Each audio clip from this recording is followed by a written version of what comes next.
Hello, Leo. Hello, Leo. Hi, Joe. How's it How are going, man? you? Yeah, I'm all right, mate. How are you? Very nice. I'm listening to you. Okay, so you have the starting soon. I'm in the StreamYard area. Yes. What's the question? Um, you can take it out.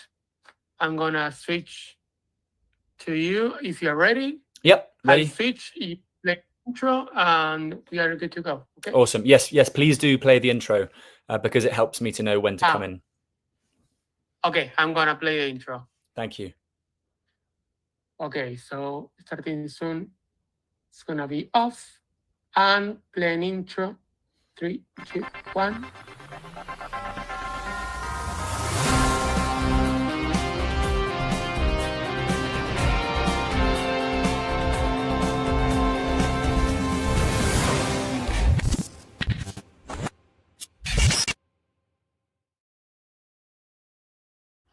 Hello and good morning, everyone. Welcome back to Roxham TV, your home for 24/7 world Bitcoin news. Yes, my name is Joe Nakamoto, and I'm going to share with you the news that shaped the past 24 hours.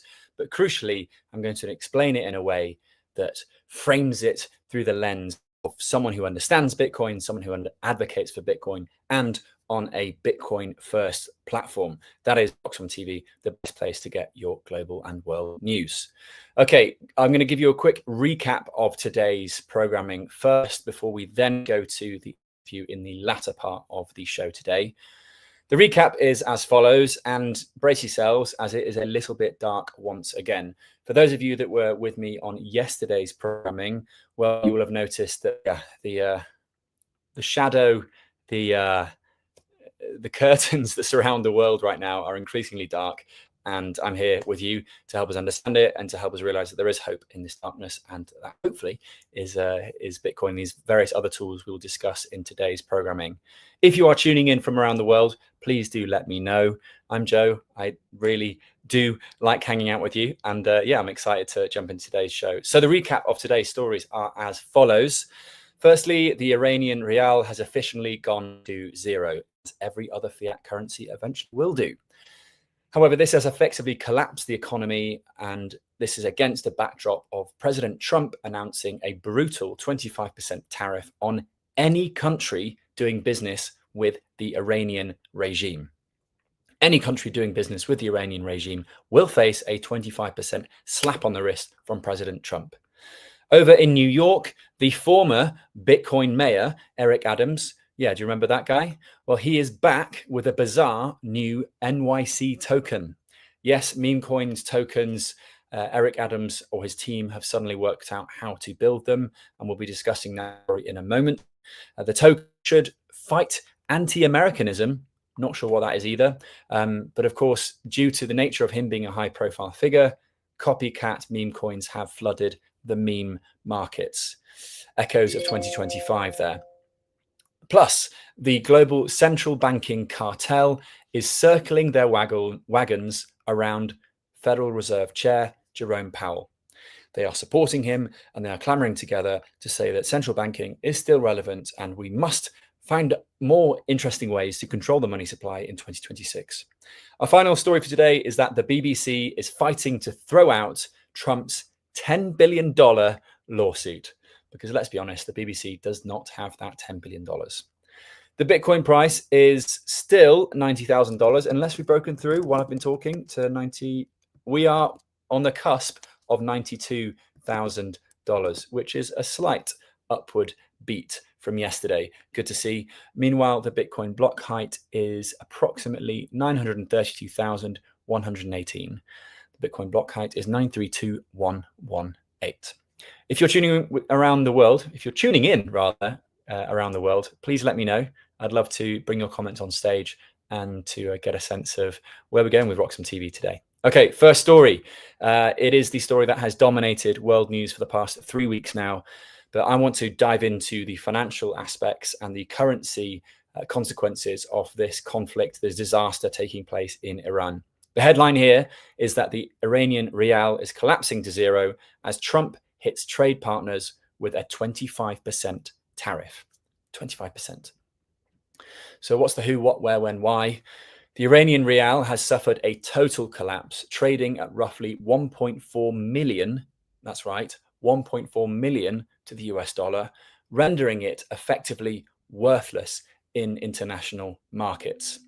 Simultaneously, President Trump posted on his social media network Truth Social that, effective immediately, any country doing business with the Islamic Republic of Iran will pay a tariff of 25% on any and all businesses being done with the United States. Quite a serious and severe statement there that will, of course, hit Iranians' very few remaining allies. The context here is depressing, to say the least. The death toll, there are estimates of the numbers that have died in the protests and the internal conflict, but it appears to have turned into a massacre. State media is calling for calm, but human rights groups and opposition sources estimate between 3,000 and 12,000 dead in the last 2 weeks alone.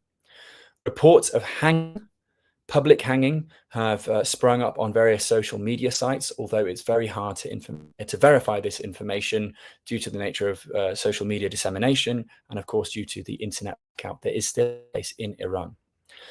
A coordinated blackout is indeed in effect to hide the scale of the violence, with reports of white shrouds piling up in open-air morgues outside Tehran.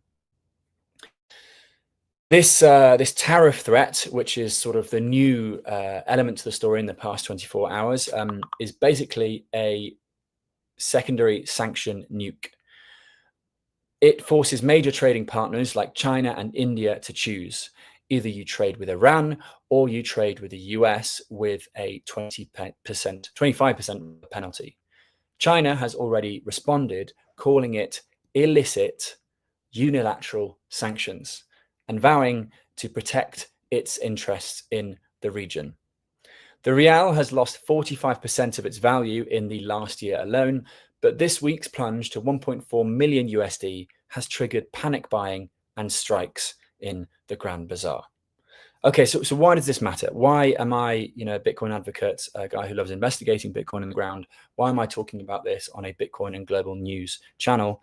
Well, there's this geopolitical ransom taking place, there's hyperinflationary collapse, there's systems failure, and of course, within all these themes, there is a thread of Bitcoin which weaves its way through. Trump here is effectively blockading Iran without firing a shot, using the US consumer market as leverage. This forces China to either bail out Iran and pay the US tariff or to cut them loose. For regular Iranians, this is the end of the local currency. This is the end of the local money. Remember, all fiat currencies die. They will all die at some point. I'm currently reporting to you from Zambia, where just over the bridge, or over the waterfalls rather, the Zimbabwean currency collapsed many times in the past few decades. You might have seen images of a $10 billion Zimbabwean note that sometimes floats around social media. That was the last time that Zimbabwe had its own currency. That was moved out of circulation in 2008 before they replaced it with another currency. It is very normal for fiat currencies to die, but in Iran, we're watching this play out in hyperspeed, effectively. What does this mean for the everyday person in Iran? Well, prices for food and medicine are skyrocketing as the currency finds no bottom. This is not just a recession, this is now turning into a question of survival. As alluded to in yesterday's story, in yesterday's show, this is the terminal phase of fiat collapse in Iran. The government has first lost its legitimacy, the money is effectively becoming paper, and the state, it turns to extreme violence to maintain order. The social contract in Iran between the government and its people is well and truly broken. It's also highlighting the weaponization of the US dollar system because of Trump's comments on Truth Social regarding this 25% tariff. He is effectively saying, if you trade with our enemies, we will destroy your economy too. So the Bitcoin angle, the bit that we care about deeply, although of course a lot of sympathy must go out to Iran in this really challenging time. So when the rial hits zero, Bitcoin for many Iranians is the only exit. Reports indicate that Iranians are desperate for BitChat. This is the Bluetooth mesh messenger app that Jack Dorsey has put his support behind, that many Bitcoin developers like Kale have helped to build, as well as satellite-based transactional tools, because the internet is effectively dead in Iran. There are reports of Starlink. There are some glimmers of internet connectivity through the Starlink connection. And of course, BitChat does not use the internet, it uses Bluetooth. That is how Iranians are managing to speak to one another. The illegal money that many countries consider, which is Bitcoin, of course, illegal money, this is the only moral money left. And I find that this is just another wonderful argument for why Bitcoin matters, for why we should all be advocating for Bitcoin, because as we can see in Iran, a massive country in the Middle East with millions in population, they are turning to things that are Bitcoin or Bitcoin inspired, such as BitChat or using Bitcoin as money.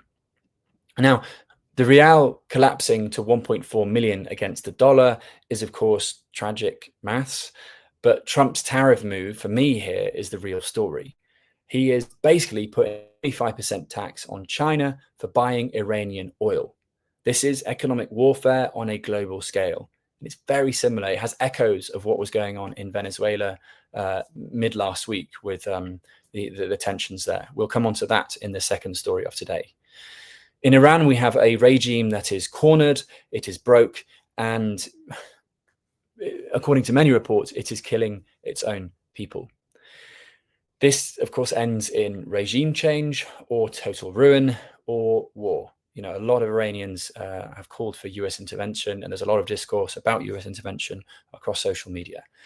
We will be closely following this story on Roxham TV and trying to deliver you this story in a way that's easy to understand and a way that sort of frames it through this Bitcoin lens. Okay, so given that the rial is now trading at infinity to the dollar, what do you guys think in the comments? Could this come to a country near you? Is this maybe a tool you use to illustrate to people, maybe your family members, maybe your partner, that this is why Bitcoin is important? Yes, it's a phenomenal hedge against inflation. Yes, it is an extremely valuable savings tool. But look at places like Iran, where the government has collapsed, the currency's collapsed, and people are turning to Bitcoin and Bitcoin-inspired tools. Surely that is a massive, hey, we should get some Bitcoin, guys. Or maybe this argument is way too doomer for your friends and family. This is sometimes a trap that I fall into. You know, I do a lot of work and reporting from emerging markets and developing countries.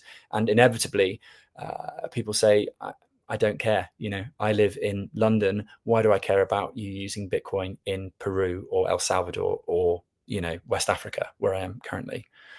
Anywho, I'm going to join up take a look at the comments just now. Zanoni Slowflake is tuning in. Hello, I hope it's nice weather in the southwest of the UK.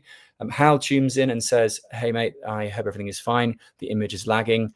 Yeah, I am connected to Starlink, which is good enough for Iran during a internet blackout, so it's good enough for me. That has been my travel hack this year. It's to travel with a Starlink so that I can always get online. And before going online today, it was at 80 megabits per second, which is typically enough to live stream. Maybe I have not got there in time. Hal brings up a follow-up comment, T9000. Is that a Terminator reference? But anyway, Hal says the Bitcoin price in Iran is exploding, but you're saying that it's because Iranian money is depreciating. That's a very important point. Yeah, it's not necessarily that the Iranian money is depreciating. It's more that it's hyperinflating. I guess they are technically the same thing, but it's the lens with which you look at it. He's also saying this is because of a panic FOMO type event there, and nobody outside Iran would send Bitcoin to the country. So effectively, as Hal says, the premium is useless. Jose Medina is tuning in from Alaska. Good to see you, mate. It's staying warm there. It's 13th of January in Alaska. Do you have like 3 hours of sunlight and lots and lots of snow? Meanwhile, Bitcoin Aruba is tuning in from Aruba. Good to see you're sticking to the name. And Hal explains that his name is a mix of Terminator and 2001 Space Odyssey. That is cool references. Yeah, I mean, the Iranian story is real food for thought for Bitcoiners around the world. And yeah, you're right to explain this isn't necessarily about Iranian currency depreciating as much as zeroing. It is hyperinflating at a rate that, many currency. We see this in Turkey, we've seen this in Venezuela, we've seen this in Argentina to an extent. But in Iran, the currency is fully dying or dead. I'm not sure at which point we take the pulse of the Iranian currency and we say, yeah, that's it. It is dead. Moving on to our second story of the day, which is our Bitcoin and fiat story mixed. And we're flying to Venezuela and to the SEC, or the Securities and Exchange Commission. The SEC chair is unclear on the fate of the seized Venezuelan Bitcoin. This story was reported initially on Cointelegraph this morning, and it seems to be circulating wide enough for us to report on it, as we know that Cointelegraph can sometimes be a little bit dodgy with their reporting. But we're happy to share it on Roxom TV. So following the US intervention in Venezuela and the capture of Nicolas Maduro, confusion reigns over the country's national Bitcoin stockpile. In a press briefing, the SEC chair refused to clarify whether the US government considers the seized assets sovereign property or proceeds of crime. Now, this stockpile. Venezuela, under Maduro, has been mining and accumulating Bitcoin to bypass sanctions for years. Now that the regime has fallen, that stack is effectively under the US interim government control. Many of you are familiar with some of the Venezuelan Bitcoiners around the world, and some of them have the most amazing stories of Bitcoin mines and Bitcoin miners' tools being seized by government officials, by the police in Venezuela, only for these officials to move those Bitcoin mining sites to another place located in Venezuela where they plug it in and start mining themselves. So in Venezuela and in many hyperinflationary countries, Bitcoin does have a decent level of awareness because naturally people are looking at other ways of finding ways of protecting themselves from hyperinflation. Moreover, Venezuela has historically had very, very, very, very cheap energy. It's one of the largest oil reserves in the world. Okay, there's more context to the story, though, before we get to my analysis. There's effectively a strange regulatory limbo taking place with this story, because if the US sells this Bitcoin, they may crash the market because there's so much. If they keep it, they implicitly legitimize Bitcoin as a strategic reserve asset, which, let's be honest, they have done in the past due to their strategic national reserve story, which we heard all over 2025, but is yet to seriously materialize, at least to my knowledge. So the SEC is caught in a bit of a trap of its own making, admitting the assets have value while also trying to claim that they are illicit. The US has, of course, already seized control of Venezuelan crude exports. The Bitcoin stockpile is the digital equivalent of that oil capture. Curious to see what the comments are saying about the story. They're not jumping in yet. That's good. That means that so far we are fact-checked. We are good to go. You guys are also keeping me in check. So there's an interesting sovereign precedent taking place with this story. It sets the rule for how the US handles crypto assets seized from toppled regimes. It's effectively the modern version of seizing the gold bars from the central bank vault. We may see more of this in this century as more and more central banks warm up to Bitcoin. You might remember the story recently of the government of Luxembourg buying Bitcoin ETFs and choosing to hold that as part of its sort of national reserve. There are going to be more and more countries not just mining Bitcoin, such as Bhutan and to a teeny tiny extent El Salvador, Ethiopia, another country that takes Bitcoin mining very seriously. We're also going to see more and more countries and central banks warming to the actual holding of Bitcoin. So what does this mean for us as Bitcoin hodlers? Well, we are talking about potentially billions of dollars worth of BTC hanging over the market like a sword of Damocles. The market hates uncertainty. We know this because the prolonged bear markets, where there's a tremendous amount of uncertainty, infighting, doubt in the Bitcoin space. And in many ways, that's when the price tends to perform poorly. What the market does love is bullish news, constant announcements, and more sort of FOMO around more and more people, institutions, companies, central banks, you name it, buying Bitcoin. So The US government loves to seize assets. We know that, but it's to define them. They want the value of the Bitcoin without admitting that the magic internet money was actually the only thing keeping the Venezuelan regime liquid for the past 5 years. And this can be seen as a bit of a game theory test. The US now likely holds one of the largest government Bitcoin bags in the world. It's between the Silk Road coins and the Venezuelan coins. We don't have an official figure just yet, but reportedly it's in the billions of dollars. So do they dump this Bitcoin and hurt the price, or hold it because they know where the world is going? So we need to watch what they do, not what they say. The SEC chair, and according to this Cointelegraph reporting story, the SEC, why can't I say this word? The SEC chair is being vague because they haven't figured out how to explain to the public that they are now effectively a Bitcoin whale. They won't sell because why would they trade the hardest asset on earth for their own printing press dollars? Or maybe they do. Maybe they do what the Berlin government did. If you remember that story from, it was now more than 18 months ago. It was in the summer of 2024. The German government instructed the sale of $4 billion. It might be more now, actually. Maybe it's about $4.5 billion worth of Bitcoin that the German government held. It was a couple of thousand Bitcoin. I did actually make a documentary about this. You can check out my channel, Joe Nakamoto, to see that video. But yeah, we do have stories of governments all around the world selling vast amounts of Bitcoin. So maybe the US ends up selling the Venezuelan seized Bitcoin. Quite the dip in price and an amazing opportunity to stack Bitcoin at some low prices. Okay, so what do we think here, guys, in the chat? Is it that seizing oil is the 20th century, whereas seizing the private keys is the 21st century? Is that the framing of this story? Or maybe it's that the US government is one of the world's biggest accidental hodlers, because in achieving this coup, I don't know what you call it, this kidnapping of Maduro and the seizing of the government, they've also ended up with a lot of Bitcoin to their name. Okay, I'm going to check out the comments. Plastic brings up a very good point. Yes, the Bulgarian government did seize about 200,000 Bitcoin from a gang. What happened to those Bitcoins? For that, we could check bitcointreasuries.net, although I don't necessarily trust that website entirely. That might be a good place to check. The best place to check would be with the Bulgarian Bitcoin community. I'm sure they're up to speed with such a huge number of Bitcoin. Hello to Rafa in the chat. Nice to see you again, mate. A regular watcher. Good to see you. How are things with you? Hope it's... meanwhile, plastic says that Maduro and the Venezuelan authorities destroyed mining farms and showed it off on national TV. True. I remember seeing this. I doubt they have a Bitcoin stash. They did do that, and yet they also did secretly mine Bitcoin.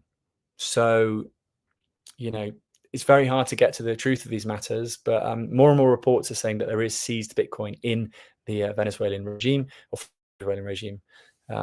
Jose Medina in Alaska shares that I wouldn't be surprised if they dump it on the market.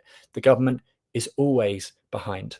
Hopefully the people of Venezuela have a hopeful future. Honestly, man, me too. I really do hope so. I was speaking to a Colombian man yesterday about the Colombian elections coming up. And as with every Latin American now, I always ask them, what do you make of Bukele? What do you make of his ploy in El Salvador? And they are always so positive and so in awe and in admiration of Nayib Bukele. And they want a similar leader where they are in Latin America, because he's just cleaned up crime. And then he set a very clear direction for the country. So maybe similar events could occur in Venezuela. That would be, you know, Latin America has a lot of untapped potential, a lot of untapped resources, and so much talent. So it would be cool to see them running forward with the 21st century technologies and 21st century money, which is, of course, Bitcoin. Bitcoin is how they pronounce it in Brazil. Okay, let's move on to our third story, which is a bit lighter.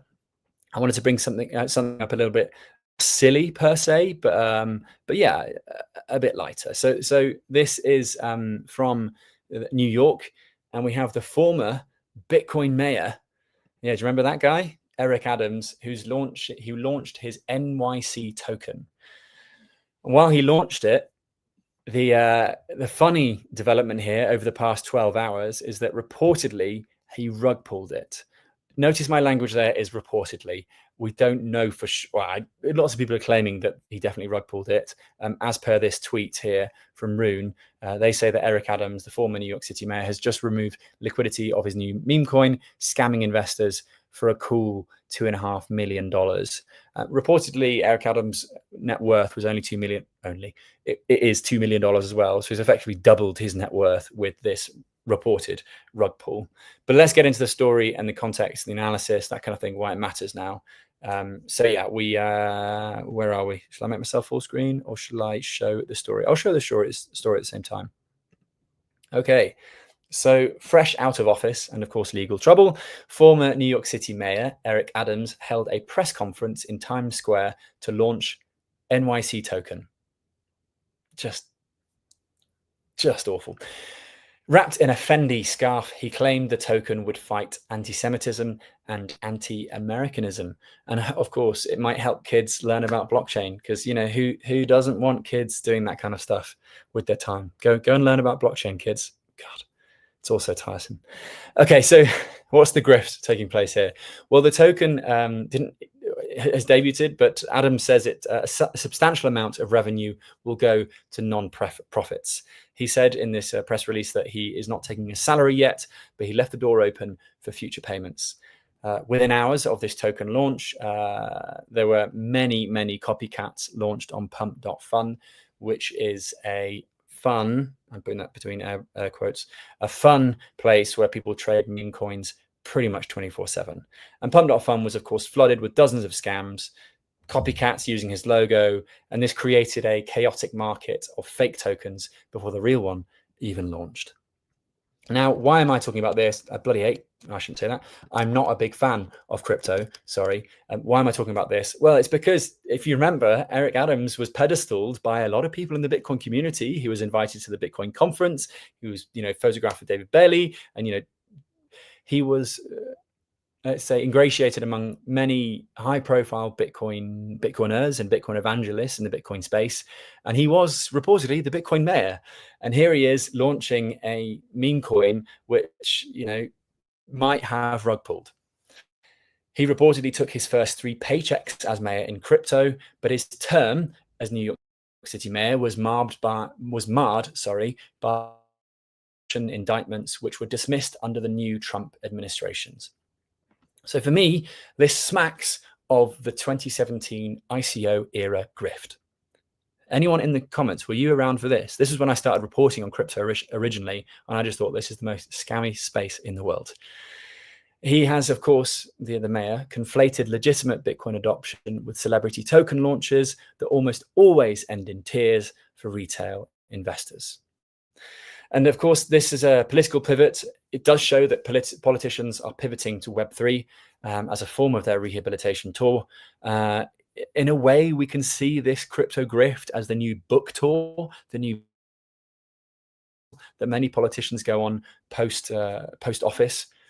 Yesterday on Roxham TV, we had Kwasi Kwarteng, who was the former Bank of England Chancellor. Sorry, he was the former Chancellor of the Exchequer, nothing to do with the BOE, but he was Chancellor. And I was talking to Roxham TV about how he is launching a Bitcoin treasury company and a Bitcoin treasury strategy. So maybe we can see this as a sort of similar trend where politicians go and work for the state, and then they come to places where they can try to make a bit of money, meme coins being one, Bitcoin treasury companies being another. Maybe we see more of this trend around the world. This is in effect the influencer economy replacing public service. You have a disgraced mayor launching a token to fight anti-Americanism. I can't believe I'm saying these words, to fight anti-Americanism. And it's just, for me, it's the peak absurdity of our financial nihilism in 2026, because it turns this civic duty into a liquidity event. That's what we're seeing here, civic duty becoming a liquidity event. So how do I differentiate between Bitcoin and the crypto thing here? Well, Bitcoin, as you know, as we all know, is a protocol for value transfer, for value storing, and yeah, a borderless value system. Whereas NYC token, it's a marketing stunt, pure and simple. Bitcoiners need to distinguish between the two relentlessly and use our platform to show people that there is this NYC token garbage and there is the Bitcoins. And, I'm going to use my platform to do that as well. Unfortunately, these grifts, these stunts give ammo to the anti-crypto crowd, like bloody Senator Adam Schiff, who wants strict ethic rules to prevent politicians from grifting on their connections. As for my opinion, which you've probably guessed from the way in which I've reported this story so far, Eric Adams in a Fendi scarf launching a token to save America it's just very, very New York, isn't it? I've only been to New York twice, but I just always remember it being larger than life and just so in your face. And everyone's loud, everyone's brash, everyone's direct. It's a fast-moving, fast-paced city. But the fact that this, disgraced mayor is there wearing this very expensive scarf, launching a meme coin token is just, it's quite New York. Not in the good, charming way of New York, but in the unpleasant manner of New York. Sorry to any New Yorkers listening. I do love New York, but this is very New York. And I would also recommend that everyone stays away from this meme coin naturally. As Alex Gladstein shared on Twitter this morning, let me show this on the screen one more time. As Alex Gladstein shared, this meme coin appears to have rug pulled. So how cynically suggests that, yes, this phrasing of anti-Americanism could suggest that he's a Republican. Lol. Plastic sees right through it. He says, mayor's affair needed some extra cash. I think that is, a fair summation. He also shares that you should never trust a politician. They are liars. How questions, is he a Democrat, Republican, or independent? I believe that he was on an independent platform for the first part of his mayoral candidacy. However, the Bitcoin conference, the fact that he came to the Bitcoin conference and was not a hardcore Republican was used as an argument as to why the Bitcoin conference wasn't dominated by Republicans only. Do you remember the Bitcoin conference Las Vegas 2025, I believe, which was completely dominated by Republicans? Well, Eric Adams was sort of, the argument was put forward that Eric Adams was one of the guys who was not super Republican. So I think he's independent, but it's possible that he's flirted with the Democratic Party somewhat. I thought I am, and Lassie Cash asks, am I Bitcoin only? Yeah, I am Bitcoin only. I don't know why I suggested otherwise. Please don't buy that meme coin. Please use your platform to tell people that this meme coin thing is just trash, absolute trash. Okay, fourth story of the day. Here's what else you should know about on this Tuesday, 13th of January, lovely morning around the world.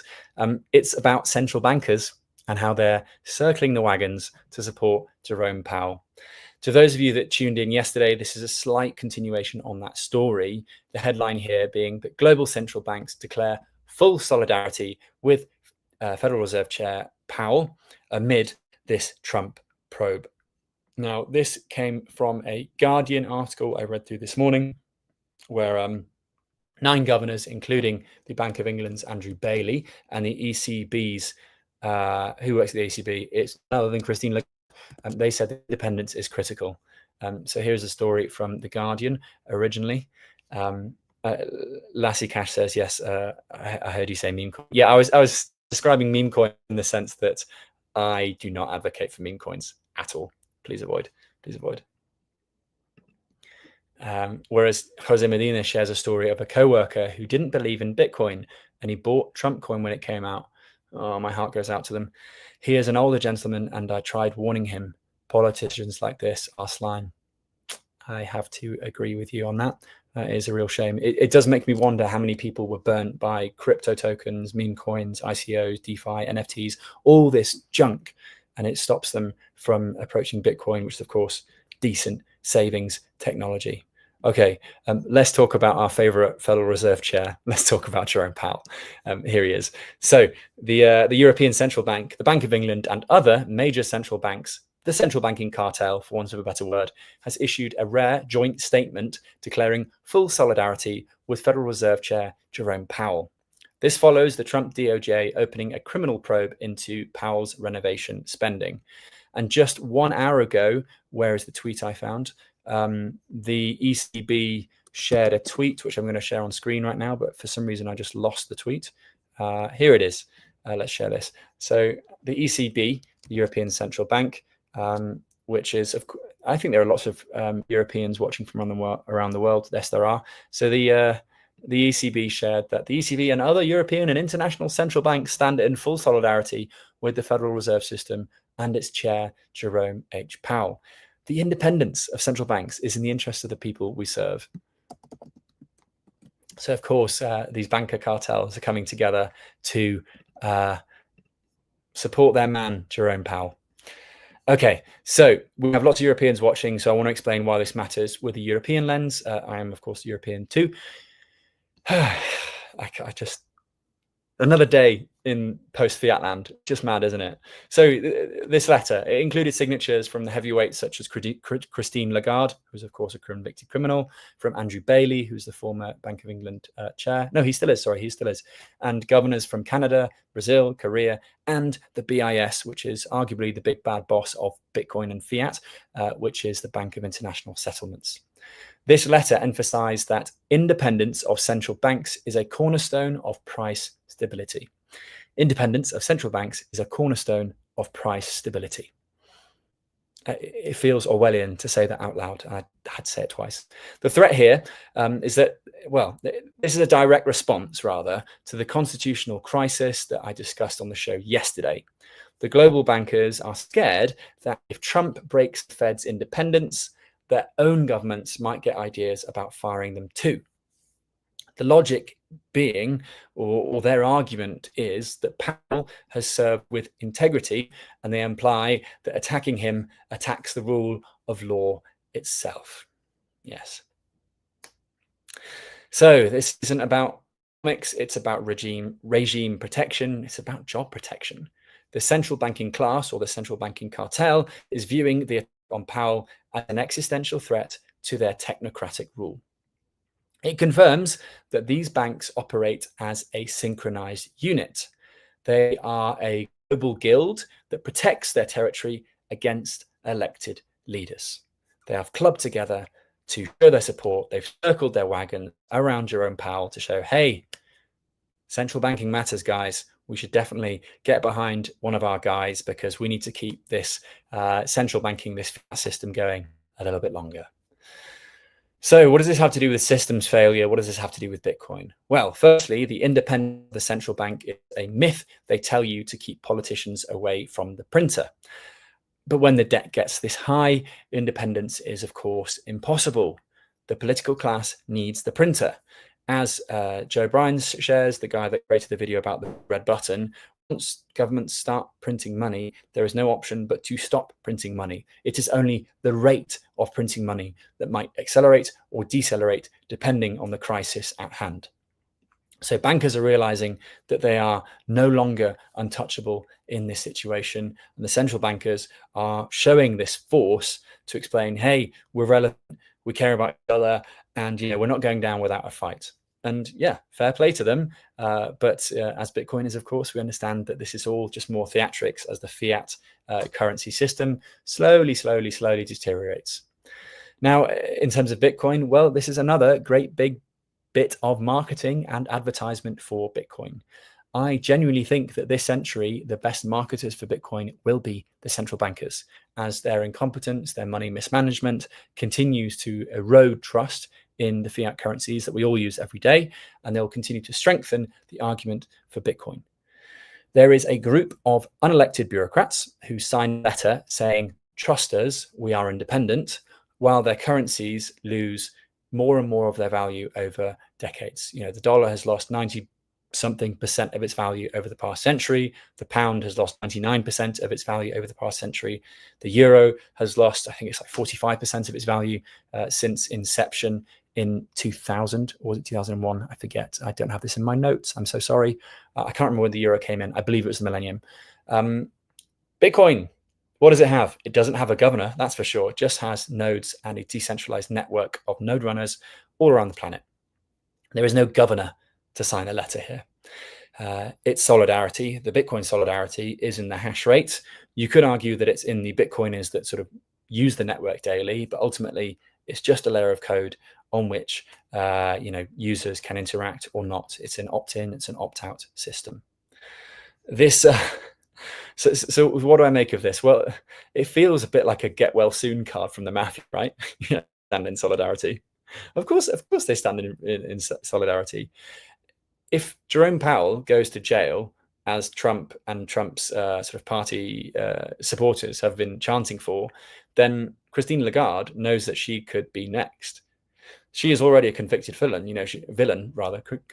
convicted criminal. And this is effectively a last stand of technocrats against the populists. In many ways, this is the Avengers of inflation. Avengers of inflation assemble. This is what we're seeing here. Avengers of inflation assemble. I'm sorry for my terrible jokes. But yeah, to recap here, you have the signatories of the ECB, the Bank of England, the BIS, and the Swiss National Bank clubbing together to support Jerome Powell. It's just mad, isn't it? Plastic shares of this story that I nailed it. It is indeed the banking cartel. It is, right? Like, they are unelected bureaucrats. They are who put those people in power. It's also tiresome, Keith, isn't it? It does make me laugh and smile sometimes, though, because if I was reporting on all these stories without the knowledge that there is a way around this, without the knowledge that there is a way to opt out, then I would be pretty pessimistic. But instead, I can wake up pretty happy about the future and pretty hopeful, because there's this thing called Bitcoin. There's this thing called BitChat. There are increasing ways that cypherpunks and sovereign sort of individuals grow. As I think it was Giacomo Zucco put recently, like, the number of cypherpunks is at an all-time high. And you need to remember that. I don't personally treat myself as a cypherpunk. I'm far too dim. But there are increasing numbers of cypherpunks all around the world, and it is reaching a zenith. Wow! Someone sent me £5. Delta Troska. That is so kind of you. Thank you. I will make sure to thank the Bank of England for sending me that £5. That's very kind. Thank you, mate. He says, I have no Bitcoin. Should I still start buying at these? Yes. In a word, yes. Please start your Bitcoin journey today. Please start by earning Bitcoin. Please start by buying Bitcoin. Please start by taking Bitcoin a bit more seriously. Not financial advice, of course, but yeah, slowly get your feet wet with Bitcoin. You just sent me £5. How about you also buy £5 worth of Bitcoin? Buy £5 today, buy £5 tomorrow, buy £5 the next day. See how you feel, see what it feels like, get used to it. And then slowly, before you know it, you'll be taking a mortgage and taking a loan against your house to buy more Bitcoin. I've seen it so many times.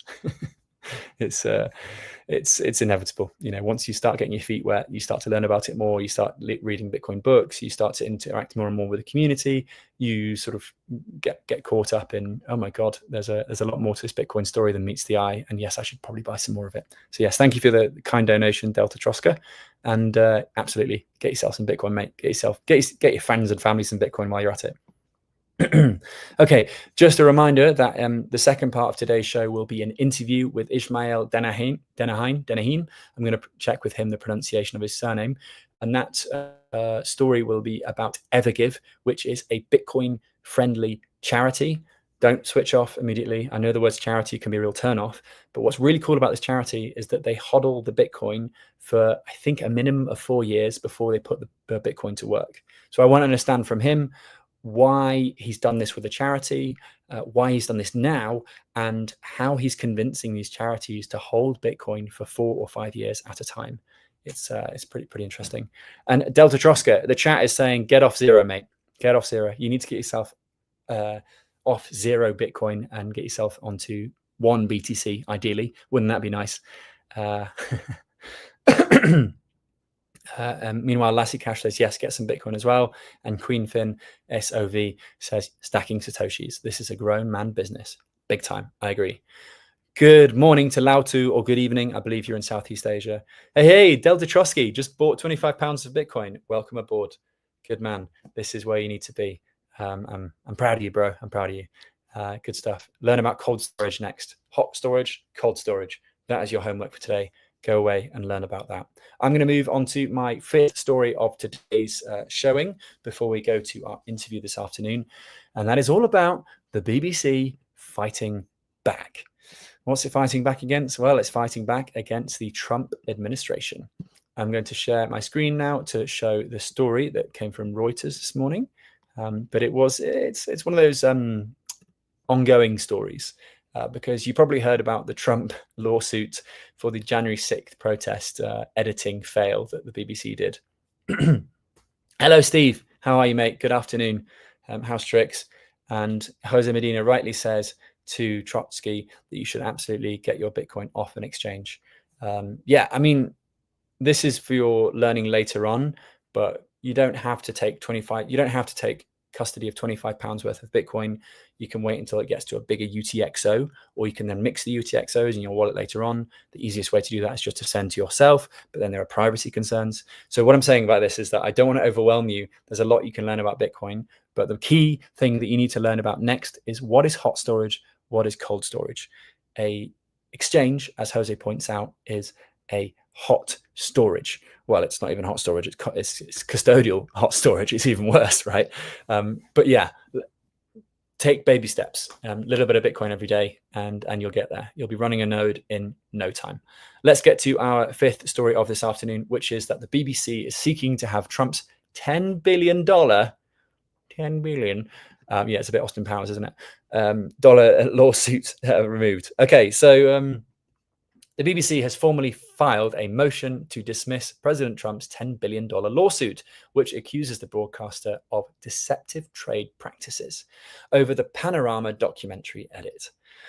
So, as you are probably aware, Trump sued after the BBC allegedly spliced his January 6th speech to remove the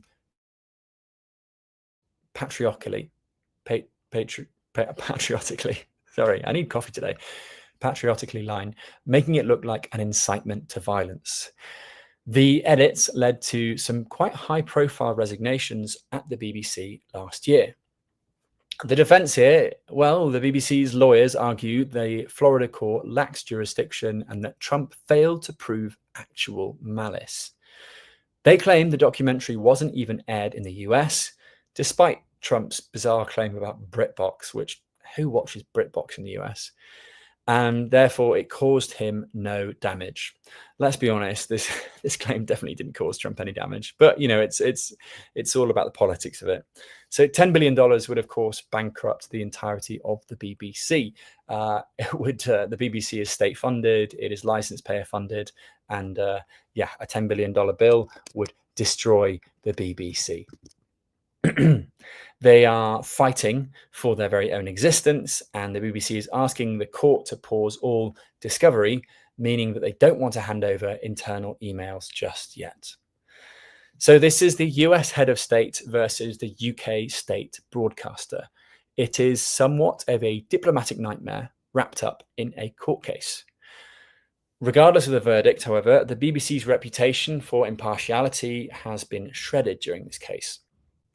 They have actually gone on to say that the error or the edit was an error of judgment. Trump, of course, calls it malice and is asking for this $10 billion. The BBC has come out and admitted to an error of judgment. In the UK, in some parts of Europe as well, the BBC is still somewhat considered the gold standard of journalism. It is held in high regard. You know, there are lots of people that are still avid supporters of the BBC. Is my electricity going out? No, we're okay.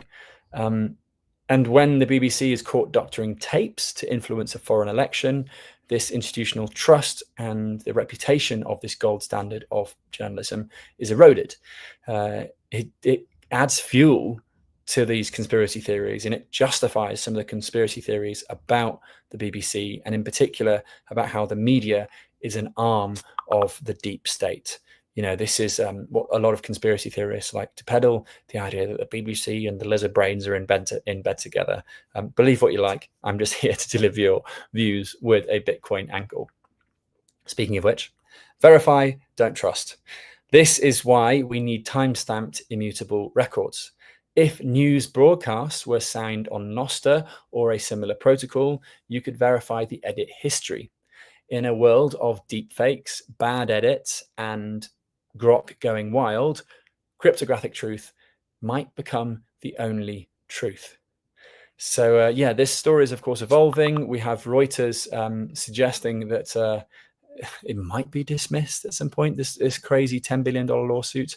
I personally, I'm not holding my breath on this, but I also would suggest that Trump might have forgotten all about it already. I mean, $10 billion is a huge amount of TV license, isn't it? What do you guys think? Do you care about this story at all? Do you think that this is something that actually follow through? Absolutely wild if it does. Ultimately, the lawsuit seeks $10 billion of damages for defamation and deceptive trade practices. Okay, so the recap of today's show is as follows. We have 3 world takeaways and 1 Bitcoin implication.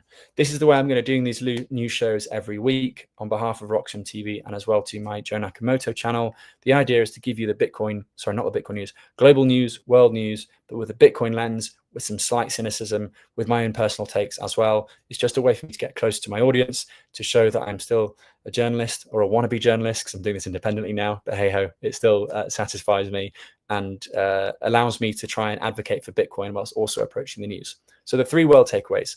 Number 1 is that economic warfare is at play. Firstly, Trump's 25% tariff on Iran's partners changed the rules of global trade. You are basically either with the US economy or you are taxed. That was the first story of the day. The second takeaway is that there is institutional panic. From the central banks signing joint letters to the BBC fighting for survival, the legacy institutions are terrified of a new populist power structure. The third story of today can be described as grift capital. Eric Adams, the former New York City mayor, launching a token suggests that as the old system crumbles, the leaders are just looking for the next liquidity exit. Don't be their exit liquidity. Get Bitcoin, hold it properly, avoid all this scamminess. Okay, so what's the big Bitcoin implication? How do we thread the Bitcoin through these stories? Well, Bitcoin is the only lifeboat. In Iran, the currency is zero and the internet is dark. Does that affect Bitcoin? Technically, although of course we have Bitcoin satellite networks, you have Bitcoin mesh networks. Hell, I think you could maybe broadcast a Bitcoin transaction with smoke signals, although I'm yet to do that. And that has just given me a great idea for a Bitcoin video. I need to learn how to do smoke signals so I can do a Bitcoin video. Anyway, that's a story for another time. Basically, Bitcoin is the only sovereign exit when your currency hyperinflates, collapses, and you still have some access to the internet. In Venezuela, the government has reportedly stolen the Bitcoin of the people, and the US is now custodying that Bitcoin. We will expand on that story, I hope, next week when we have more clarity on it. In the US, mayors are launching scam tokens. So, in all, the signal is clear. Bitcoin is the asset. Anything else is a distraction, or it could be a trap. Focus on the signal, ignore the noise. Speaking of which, Hal has a question. Do you know SOLV? It allows to earn yield on BTC. Red flag. I am not in the interest of earning yield on my BTC. I think it is enough to have BTC, which just does its thing and is a great store of value and a way of saving. It's a simple life. It's one that I choose.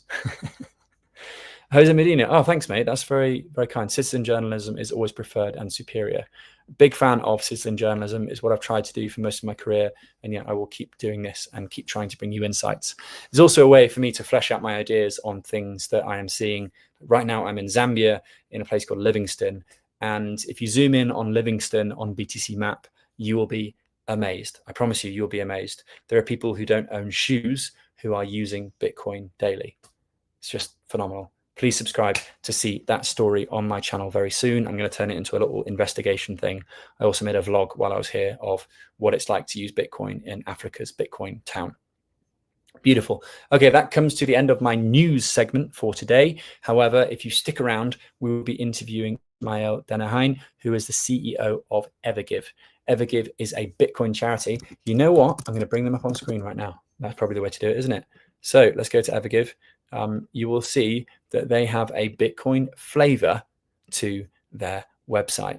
Here it is. This is the website here. So it says your donation should be earning 12.5%. But how do they do that? How do they make sure that their charity's donations earn 12.5%? Well, it's all through, you see this little cheeky thing here? Built in sound money. Notice how they don't say the word Bitcoin.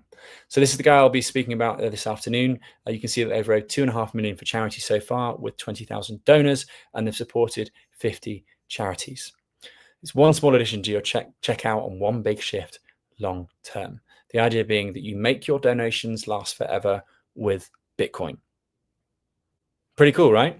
Another use case for Bitcoin that hopefully you hadn't heard of before, because I spend my entire time trying to find new stories and new ways of explaining Bitcoin to people and showing the new companies and new products that are using Bitcoin in myriad wonderful ways.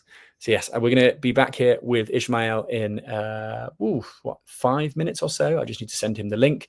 We will take an advertising break so that I can grab a quick coffee, and I hope to hang out with you all a little bit more soon.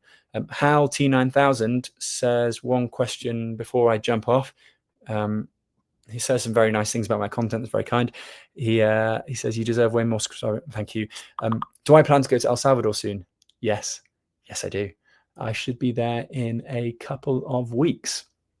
I try not to reveal my location too accurately ahead of the time, just in case. But yeah, I can say this. I will be emceeing the Plan B forum in San Salvador at the end of the month. So yeah, I'll be there soon, and I will probably make some content about El Salvador, although I'm increasingly less enthusiastic about, the Bitcoin state stuff in El Salvador, as I think that there's been some regression, let's say, with regards to Bitcoin there. However, there are some Salvadorans doing some awesome stuff with Bitcoin that I do want to report and document. So that's the thing that's getting me excited about Bitcoin in El Salvador. As per usual, it's people doing cool stuff with Bitcoin, not necessarily the state. Alrighty, I will play the advertising break just here, and we will get back to you in the next 3 to 5 minutes. How long is the advertising break? It is 4 minutes. See you in 4 minutes, chaps. Bye.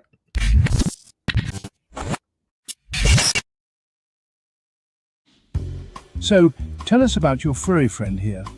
What's his name? Oh, this? This is Bitcoin. Bitcoin? It's not just a cat, he's family.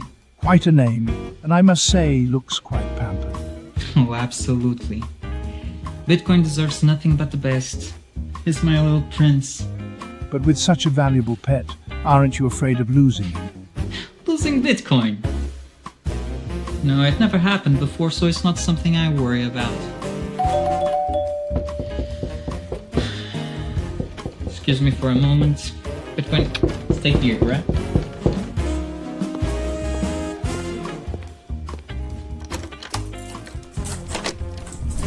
Bitcoin, no! Bitcoin, come on, little buddy, Bitcoin, I need you. Don't go.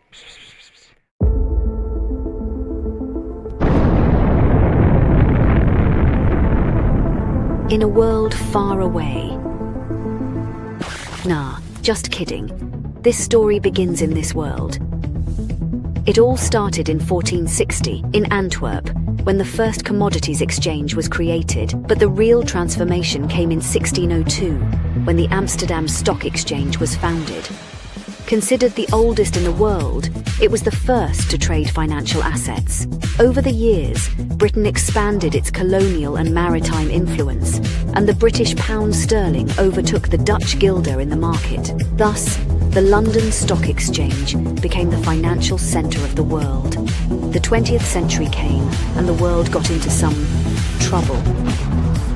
But shortly after World War II, the Bretton Woods Agreement established the dollar as the world's primary reserve currency, and the centre of the planet moved to Wall Street. Today, we're travelling at the speed of light towards a new age, an era shaped by the consolidation of Bitcoin as the currency that will define the future of the markets.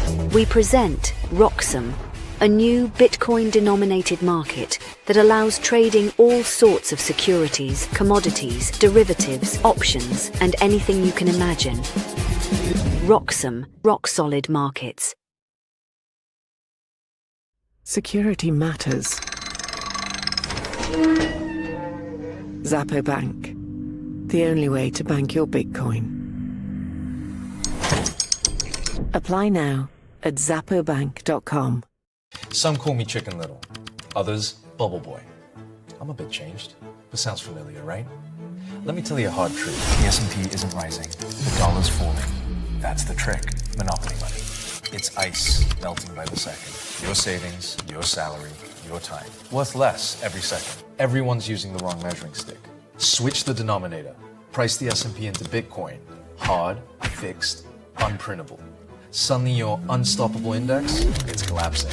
And while you cling to dollars, well, Wall Street already switched. Before, you needed 2 brokers. Still getting my ninja bonus though, right? Plenty of spreadsheets.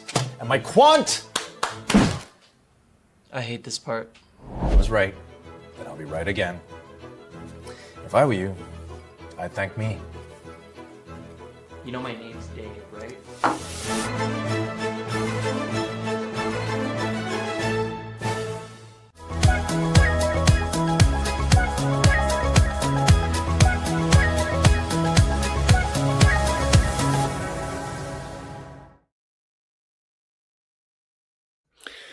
Hello, everyone. Welcome back. Thank you for being patient and allowing me to grab a quick coffee break. Coffee done. Very rich coffee in Zambia. It puts hairs on your chest. I will be discussing with Ismail Denahin, the CEO of Evergive, the company Evergive, what it means for Bitcoin and charities, whether or not what he's doing makes sense for a lot of people as well. So if you have any questions regarding Bitcoin and the charitable sector, regarding donations, then please do let me know. If you are not familiar, then Geyser Fund has a whole charity section where you can support projects all around the world. I've personally used that quite a few times as well. So the skinny of this, we were just going through the website together, weren't we? And I've lost it. No, I haven't. Here it is.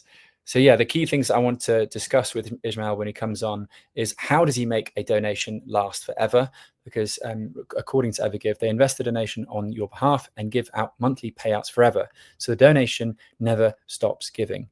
Hence the name Evergive, of course. And the thing that I like to see is that this company, this charitable support company, not sure how to frame it, but that's over to Ismail to explain it. They have made their marketing and their message built around things that don't say Bitcoin. I love it personally when companies do this. Some people much prefer when a company is all out there saying, yo, we are the Bitcoin guys. We do everything about Bitcoin. You know, you could point to Strategy or MicroStrategy as a company that has made Bitcoin truly evident in all of their marketing and publications. You know, every day Michael Saylor tweets another AI generated image of himself doing Bitcoin stuff. Whereas Evergive here, you'll notice in the small print, well, not in the small print, in the bit underneath the slogan, it says that they are, protecting against long-term risk through reserves built in sound money. They don't say Bitcoin. They don't say magic internet money. They don't say the world's soundest money. They just say sound money. And I think that's a really bright way of approaching the framing of Bitcoin, because Bitcoin for many people is still a turnoff, and it can, in some places, lead to closed doors. Okay. Ismail has joined us. Brilliant. Okay. So if you have any questions for him, please do pop them into the chat. I'll just address the question from Lautu, who says, I'm interested to hear how El Salvador is regressing in Bitcoin. It's not necessarily El Salvador. It's more about the El Salvadoran state. You know, the Salvadoran state has repealed the Bitcoin as legal tender law. That will, of course, have downstream consequences for all of the businesses that were required by law, according to Article 7, to accept Bitcoin. Of course, this law was never adhered, and it was certainly never enforced. I have various video documentation of this. But yeah, in terms of the Bitcoin regression, there is confusion about whether or not 1 Bitcoin a day is being bought by the Salvadoran government. Lots of hardcore Salvador maxis would say that it is still in place, despite the fact the IMF loan stated categorically that El Salvador should not buy Bitcoin with the proceeds of the loan. Yeah, exactly what you just brought up. Is it because of the IMF enforcement? Yes, to some extent. At the same time, you've got to hand it to Bukele. He is an incredible marketer. He is a very savvy politician, and he is somehow keeping the Salvador maximalists happy. The Bitcoiners in El Salvador relatively happy, while obviously taking a public step back from Bitcoin because he has to, right? You've still got the Bitcoin marketing coming out, like the Bitcoin passport that happened just yesterday, and Bukele hosting all these Bitcoiners for dinner recently. But then when you look at the actual state's approach to it, My First Bitcoin was the true educational program in El Salvador, and then now you've got people marketing the El Salvador Bitcoin education program as if the state started it. So I think that there's just a lot of unclear messaging from the Salvadoran government regarding Bitcoin. And to add to that, you've got the IMF loan, which has muddied proceedings somewhat. Okay, anyway, that will be a video for another day. I'm going to bring up Ishmael, who is ready and waiting, who has a packed bookshelf behind him. That's great to see. Hello, sir. How are you today? How are things? Are you in UK? Yeah, I'm in London. Thank you for having me, Joe. I'm not sure I can hear you, but that might mean that people in the audience can't hear you. I can hear you now. Sorry about that. That might have been my end, not yours. Yeah. Hello, sir. Okay, yeah, pleasure to see you. Yeah, I am. That's correct. I'm in London. Great. Good. Is the weather terrible today? Please say yes. Grim. Fantastic. Oh, good. Lao2 says in the comments that we can hear him loud and clear. That's great. Okay. Firstly, I just want to say thank you for lending us your time today. It's great to hang out. For those watching around the world, we have someone watching from Alaska, a couple from Southeast Asia. Yeah, some from the UK as well. This will be broadcast on Roxom TV, my own YouTube channel, and hopefully it'll be reshared by millions worldwide. But for those watching, Ishmael and I met for the first time at the British Bitcoin event called A Competitive Advantage, hosted by Jordan Walker and the guys at the Bitcoin sort of policy in the UK. And we were discussing Bitcoin and charities.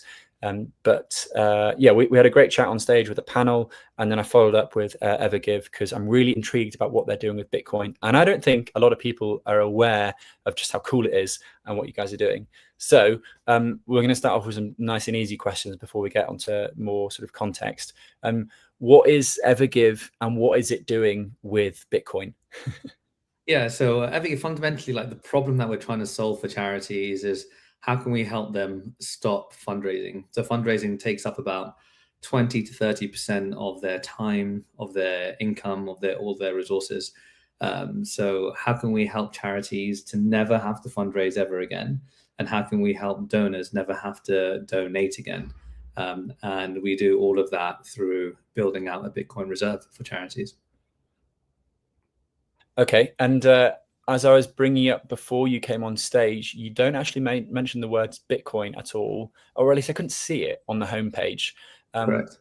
Why is that? Like, talk me through that idea.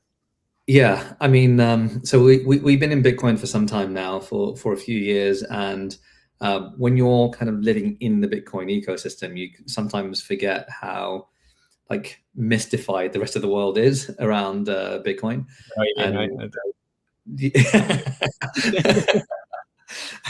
And so, yeah, we learned the hard way, eventually iterating our path to a proposition that actually lands and is kind of acceptable and palatable by users, donors, and charities alike, particularly trustees, and particularly in an environment that's very, very risk averse. So we had to essentially make ourselves look safe while still triangulating like probably the areas with like the most trust deficits. So you're looking at charities, you're looking at investments, and you're looking at Bitcoin. So we're operating right in the middle of all of those three. So how do we make it approachable? And that's one thing. And also, secondly, we're actually trying to solve a real problem for charities and for donors. So for donors is how do we make your donation last forever?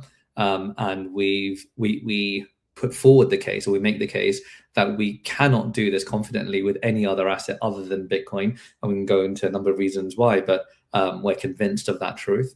And likewise for charities. So because we're solving a genuine problem, it's much more effective for us to talk about the problem and the solution rather than talking about like kind of the chosen asset to do that. And so finally, and very simply, we don't lead with Bitcoin, but we do lead to Bitcoin. So as soon as somebody enters into our ecosystem, very quickly we outline to them all of the reasons in more detail why we think that Bitcoin is a civilizational upgrade and why why it's the only asset that really solves the problem that they've tasked us to solve for them.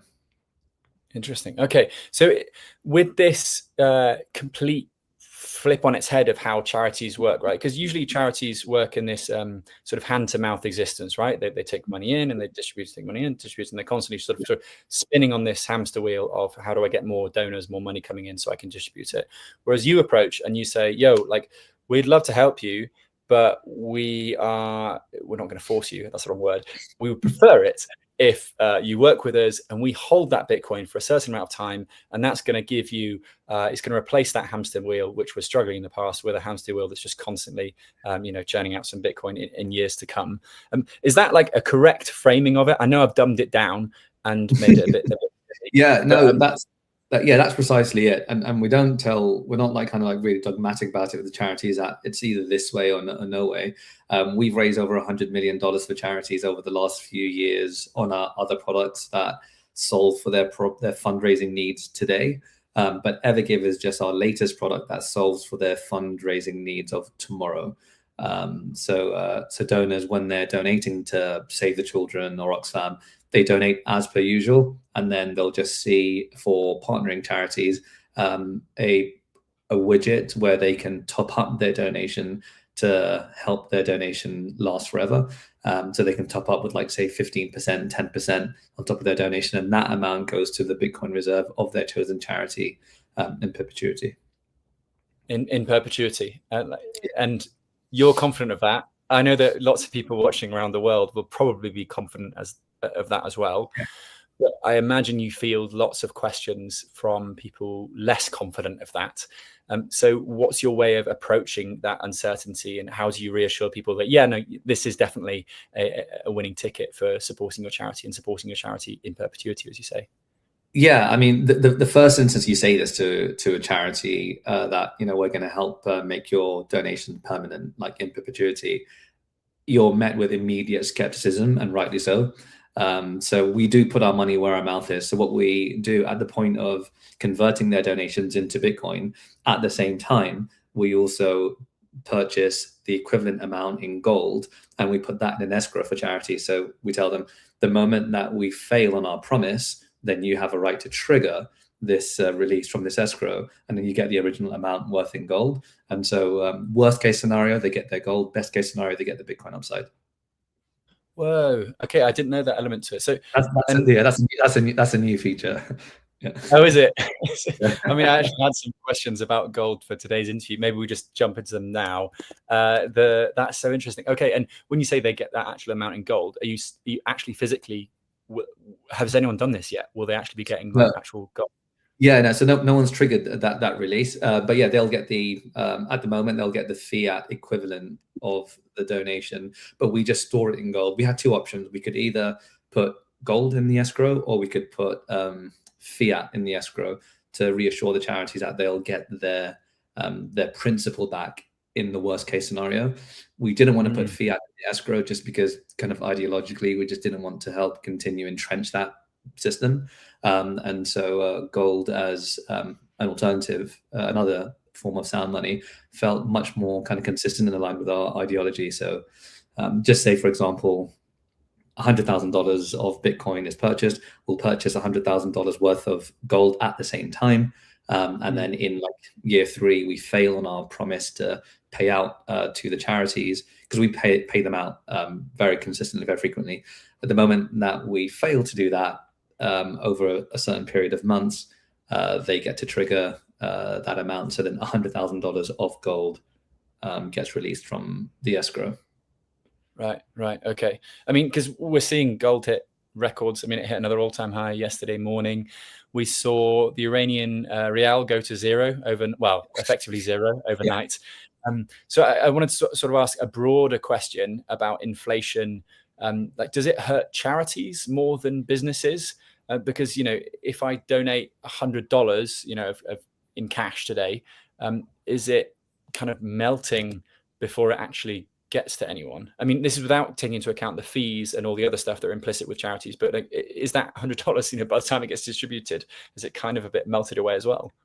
Yeah, I think people kind of underestimate how these realities also affect charities just as much as everybody else. So typically charities operate, a lot of the charities that we support operate in areas of the world that are developing or not as advanced. And they have to convert into the local currency. And the moment that they convert it into the local currency, they're subject to that volatility. So, and charities typically move very slow, so then it can be held in that currency for months at a time, and then just suffering from the crushing inflation that you see all in the majority of the world today. That's for charities who are kind of operationalizing it fairly quickly. And even worse hit are the charities who choose to hold on to that cash, even if it be in sterling or dollars, etc., locally. It could be sat in the charity's bank account for months or even years before it's actually deployed. Then again, as you can see, I mean, the US dollar was debased by about 9%, the most since 2017 last year. And so, yeah, it's definitely a melting ice cube in this sector as it is everywhere else. Interesting. Okay. I mean, I'm actually recording this in Zambia right now, which is neighboring to Zimbabwe, which had mega hyperinflation. I mean, you can't walk along a street in Zimbabwe nowadays without someone approaching you and saying, "Hey, man, do you want to buy a $4 trillion Zimbabwean note?" It's now actually has some value because tourists buy them to take them home and show them off, which is kind of funny. Well, but it isn't really just paper. And the situation in Zambia is that it boasts the most stable currency over the past year, in the sense that it hasn't inflated by I think it's inflated by like 5 or 6%, which is like, woo, 5 or 6%. It's like, guys, this is still bad, But for the past 20 years, it was inflating at between 15 and 25% year on year. But now everyone's like, oh, buy the Zambian, what's it called, kwacha currency. But so it's all like, it's all relative, right? And it's quite hard to get through to some people about how much sort of fiat inflation games is taking place here. But I think that there is a growing sort of awareness, maybe globally, about the fact that, yeah, there is a sound money. Gold was a sound money. Gold is hitting all-time highs, and the sort of influence of this on just general conversation, the general discourse around money is growing. And therefore, I think that Evergive would have a even better sort of like, platform to build off, right? Because it is becoming more and more normal to talk about things like sound money without sounding a bit crazy, Exactly. Especially with like the rise of like gold, silver now, and probably like this year, copper and other kind of essential metals. I think kind of the conversation around sound money is just going to be a lot more nuanced and sophisticated than it's been in the past. Exactly. Meanwhile, in the chat, we have someone sharing that Bitcoin's back to 100K, and it made me panic and think it is. It isn't. Bitcoin is not just broken 100K, and our conversation certainly isn't the reason that it got there. Okay. Okay. So let's talk about the crisis in Iran right now, and see if this sort of thing is relevant to Evergive as well. Because when people see a crisis like the one taking place in Iran, the instinct is to send money now for immediate relief. We saw this with Gaza and Palestine last year. How do you sell that idea of saving for the future when the world feels like it's burning down today, as it is in many places, sadly, across the globe?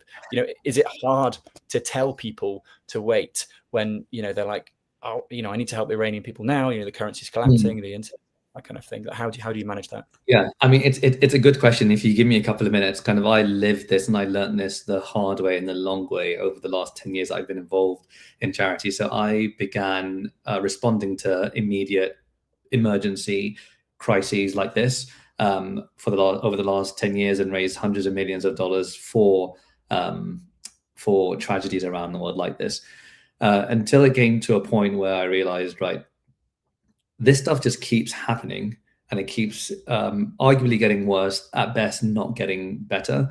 And so there's like, what is structurally broken to the point that these things keep happening?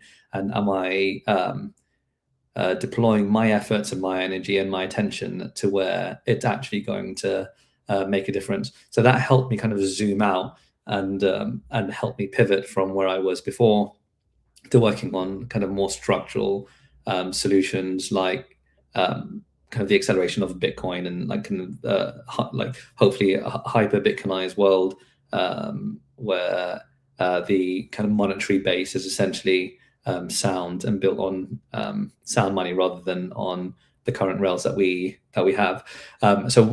But being a pragmatist at the same time, I do often tell charities or donors that I don't think we're going to see a world where we could swing the pendulum completely over to kind of the Evergive model, nor do I think that that's necessarily necessary. I think that it really has to be seen as part of a more coherent portfolio of philanthropy, where a percentage of it is given for emergency crises like we're seeing in Iran or in Gaza, and then a percentage is given for, is invested for tomorrow. And it's not necessarily only about building out a reserve to make the charity sector and social initiatives more sustainable. It's also about structurally fixing the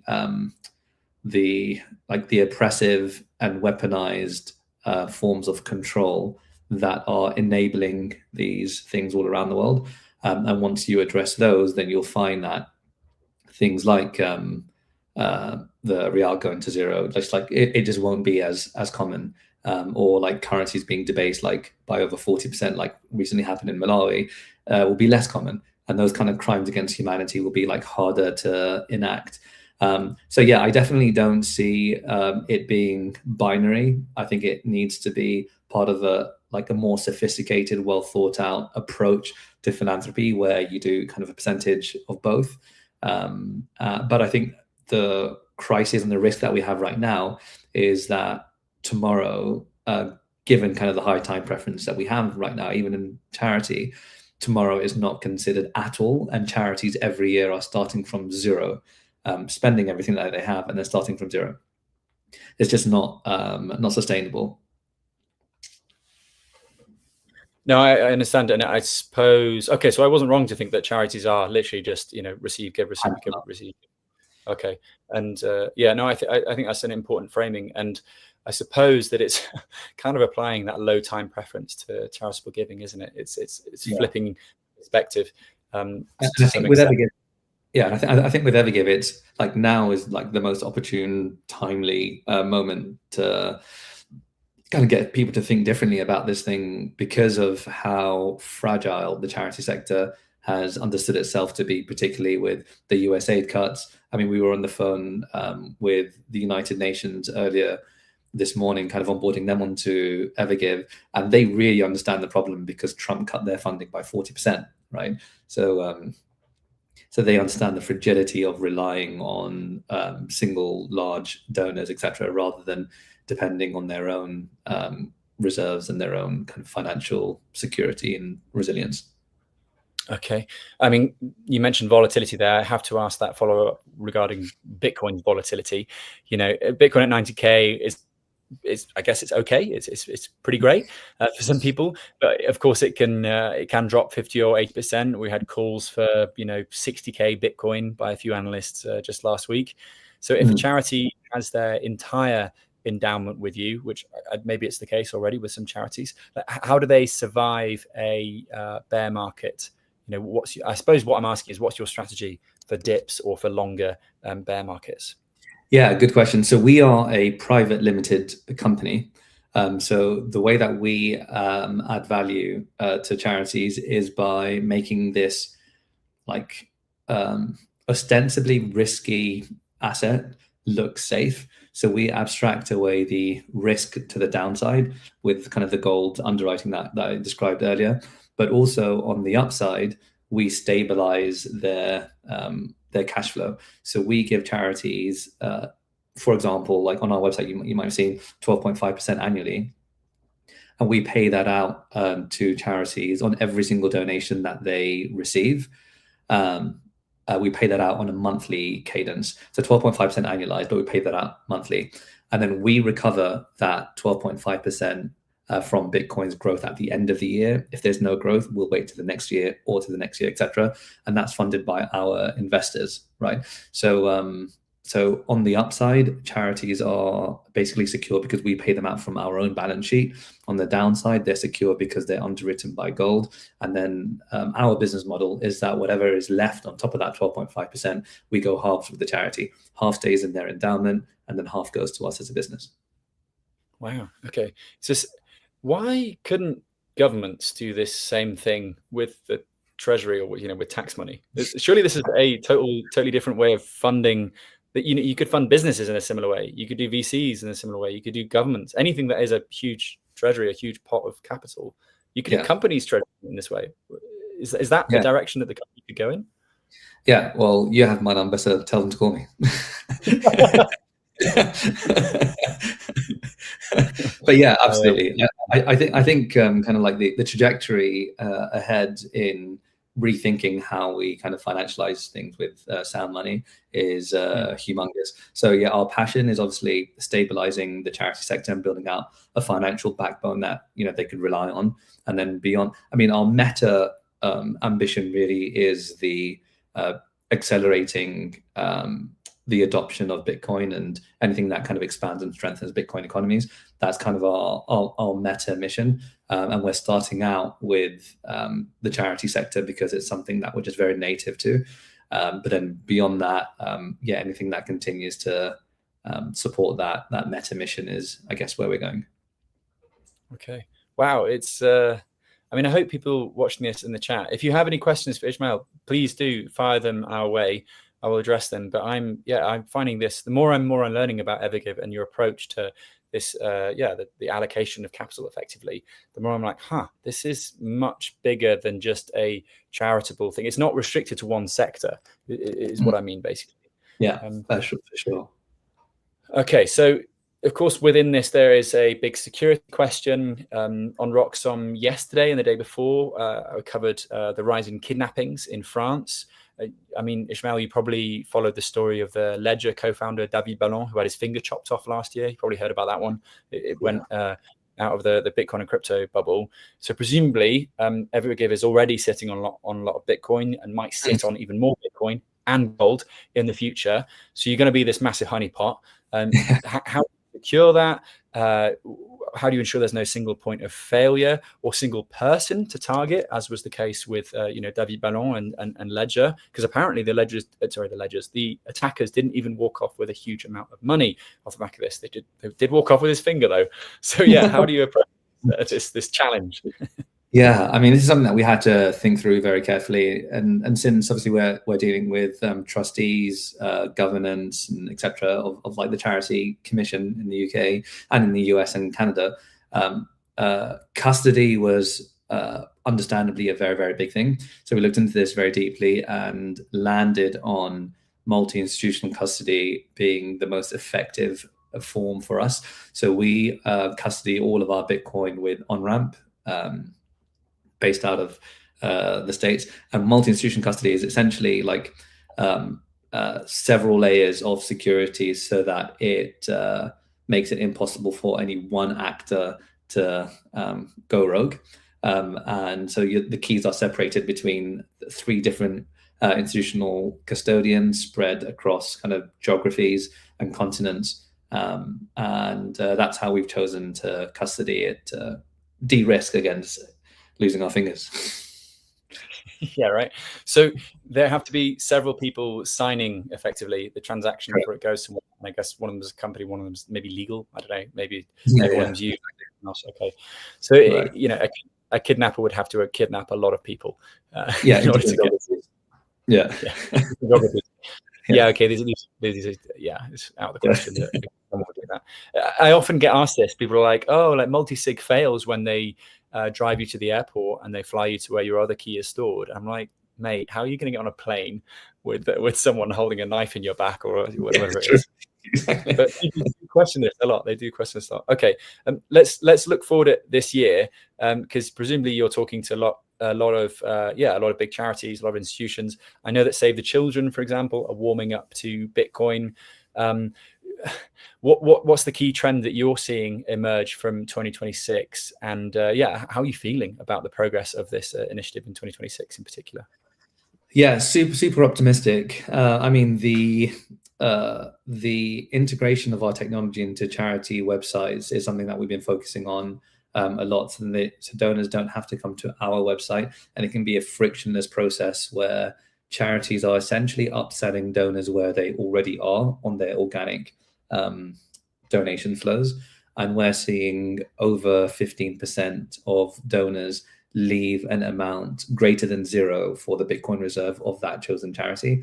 So yeah, we're getting at least like a 15% adoption for every charity that's integrated our technology.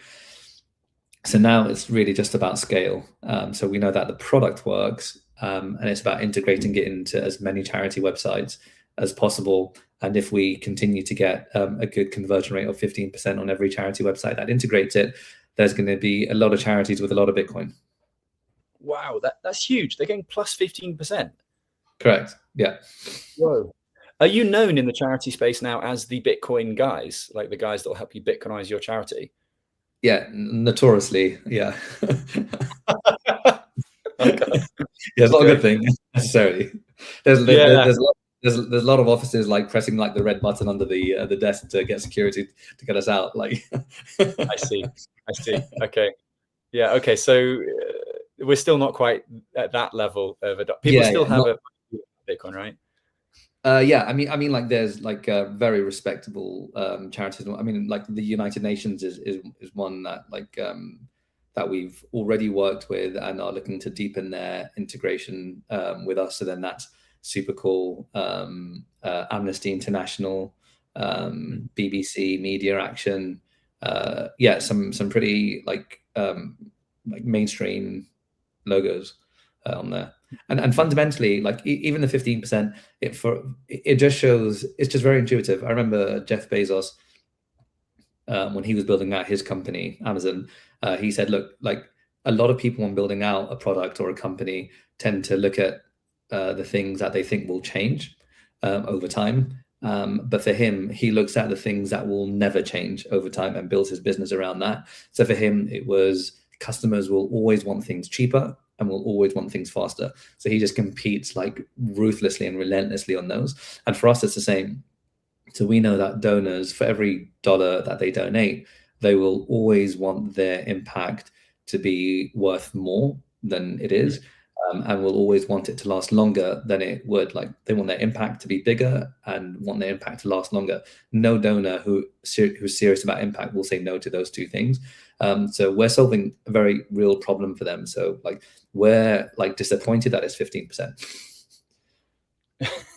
Okay, I mean that's tremendously bullish, though, isn't it? It's given that you have this amazing insight to what charities are doing, which do hold, some of them hold, vast amounts of money, and some of them, are receiving huge amounts of payments each day, each week. It's quite regular. I mean, I used to donate regularly to the RNLI because, I mean, they helped me out once in a terrible surfing incident, and also they accepted Bitcoin, and I was like quite keen to support them.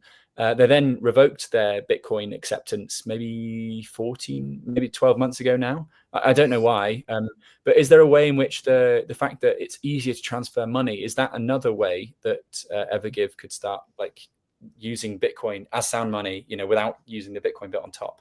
You see what I'm getting at here? Because like charities do move a huge amount of money. I know that Fedi, for example, is trying to address this. I know that Save the Children experimented with it, particularly with that last mile solution of using Bitcoin. Is that something that you guys are considering, or are you laser focused on the treasury aspect first? Yeah, I mean, definitely, given the kind of our meta mission being kind of Bitcoin being adopted as a serious means of exchange also, that's definitely something that we're trying to get to. Like, so V2, V3 will be focusing a lot more on that. And we thought about something that people don't know about in the charity sector is that banks are very, very hostile to charities. It's very, very difficult getting a bank account. Yeah, even in the UK, very difficult getting a bank account as a charity because banks just don't want the liability of it. There's a lot of money laundering and a lot of like nefarious activity that happens through charities. And also the accounts don't tend to be that big. A lot of the charities concentrated in the bank accounts of very, very few charities. So it's a lot of liability that banks are taking, and the juice just isn't worth the squeeze for the risk that the bank's taking on. So typically, it's very, very difficult to get a bank account. Therefore, it's very difficult to move money around, and that just gets compounded even more when you're looking at sending payments internationally, particularly to areas in the world that are typically like deep with unrest and civil just disorder. Like, how do you even get money to Gaza, right? How do you get money to Iran right now with like all the sanctions, etc.? So it's so a way that you can move money around to people who really need it and nobody can say no is a version of the world that I think a lot of people serious about kind of just libertarian values can get behind. Okay, yeah, no, super interesting. Is there any chance you could point your camera just slightly down a bit so that you're higher up in the now space? Yes, that's amazing. That's perfect. Thank you so much. That's great. It's better for the edits. This is according to Roxham. Beautiful. I wanted to dig a little bit deeper on the like short-termist aspect of charities. I brought up earlier today in the show that Eric Adams launched this token as the former New York City mayor. And I think you've written publicly about the fundraising treadmill, where charities, start effectively from zero every year. We were discussing this, 10 minutes ago. Do you think the charity sector is to some extent addicted to short-termism, just like many political systems are now? And I guess the secondary question to that is like, how hard is it to convince a CEO to lock up money for a number of years when, I presume this is the case, it's a bit cynical of me, but I imagine their bonus is probably dependent on spending that money this year and then presenting that to, the charity, the marketing team and saying, we did this, we sent money to this. Is that not a big sort of challenge? Yeah, both big challenges. So that's very, very true. Like the charity sector is very much plagued with the same kind of high time preference, kind of like disorder as everybody else in like wider society. It's the big challenge for us was V1, as you can see, like the Evergive model keeps kind of evolving and getting refined. So V1 for us was, we'll just help you build out a Bitcoin endowment. So over the long term, you could reduce your reliance on kind of the public, and every donation essentially becomes infinite rather than like singular. That was kind of the original pitch, but then we just realized that we are talking our language and not their language. So we needed to again be pragmatists and say, okay, look, how do we meet them where they are? And that's where the next version of the product, which is right, we will give you monthly payouts and satiate, kind of like the short-termist need that you have potentially to get your bonus, and give you those monthly payouts that recur in the here and now, whilst you're also gradually at the same time building out your long-term reserve. So we had to meet them where they are. So that's how we refined our offering to, I guess, be a bit more realistic and pragmatic about it. That's on the first part. So did you have anything to say on that? No, carry on. You're mid-flow. Keep going. Yeah, and on the second point, in terms of convincing charities to care about the long term, when a lot of their incentives are to perform in the short term, I think that this is the biggest value proposition that Bitcoin can offer to everybody, but specific to the charity case, is rewiring their relationship or redefining their relationship to time, right? And what I mean by that in the charity space is that there's effectively kind of this principal agent dilemma. Who is the charity serving? Is it the beneficiary or is it the donor, right? So then, so essentially, if that dynamic like kind of gets inverted, and the charities are essentially serving and appeasing the appeasing the donors, then then the charity's job is essentially, how do we deliver the best marketing campaign so we can get the most amount of money, rather than actually solving the problem for the beneficiary. And that's fundamentally the problem with like the short-termist approach, because they're constantly justifying next year's ask from the donor, and that becomes the customer, rather than actually solving and optimizing everything for the beneficiary. So yeah, the short-termist kind of framework of the charity sector at the moment really is not serving the beneficiary. Okay, yeah. I mean, we've touched on a few issues with the charity sector generally, but there's also like the admin fees, which can be quite high sometimes. There can be opaque spending, there can be corruption, particularly with the last mile, and then we've alluded to it a little bit, but the CEO salaries too. Given that you guys are built, I don't want to say on Bitcoin, but like built with Bitcoin in mind, would you like enforce or create a proof of reserve policy in future so that donors could like verify on chain that the endowment exists, or are we just trusting your dashboards and your numbers? No, very, very good point. So yeah, proof of reserve is very important to us. So we do have like a public dashboard at the moment, and we will be releasing our actual proof of reserves. And so we'll have like a meta wallet where you can see kind of the aggregate total, and then you'll also be able to see the sub wallets of every charity. So for example, say we have $10 million in our reserve, and 1 million of that belongs to Save the Children. You'll be able to see it in a sub wallet that this is Save the Children's wallet. And when we are speaking to charities, as much as they are spooked out about Bitcoin, it's the one feature that they really, really like. It's like, oh, we can actually see where our money is, or like, yeah, I mean, it's on this public ledger. Like, I like no. So that they find that part absolutely fascinating. And so when we were designing a fund that's designed to last forever, one of the key things that we wanted to do was make sure that it was transparent. And therefore, that's why kind of Bitcoin just made so much sense, because you can just see the whole endowment on chain. So for a number of reasons, and when we take people through it, they're actually quite impressed that, yeah, it's true. Evergive probably wouldn't have been possible but for Bitcoin. Huh. Wow.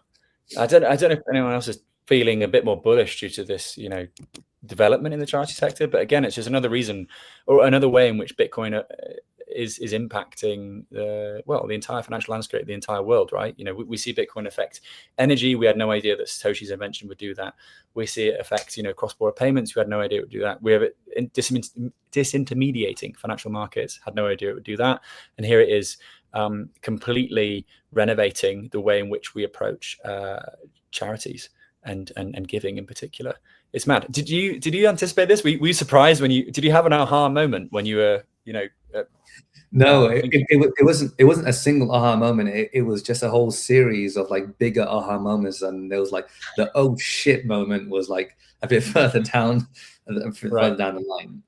But yeah, you're right. I think it can solve some real. I mean, even if you take the admin problem that you mentioned, the overheads, on average, if you look at the stats in the US, they donate approximately $600 billion a year.